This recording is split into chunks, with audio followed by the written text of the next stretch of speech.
letak jawatan lah. Hari ini dia akan dapat daripada JPA, surat pelepasan dia. Pengundi terbuka untuk memilih seorang wakil rakyat yang baik. Dia mestilah seorang yang pada pendapat kita ada kelayakan, ada kebolehan dan dia ada kemampuan dan diterima.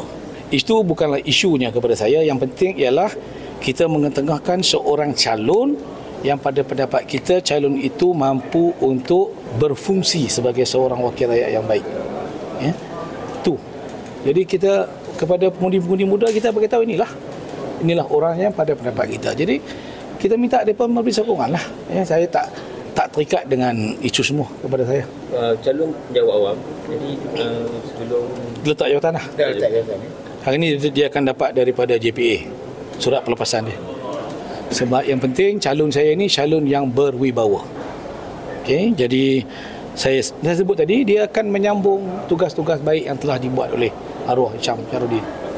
Mungkin calon sekarang ni lebih setara, boleh kata setara ustaz dengan ustaz yang ditampilkan oleh kita menawarkan seorang wakil rakyat yang baik.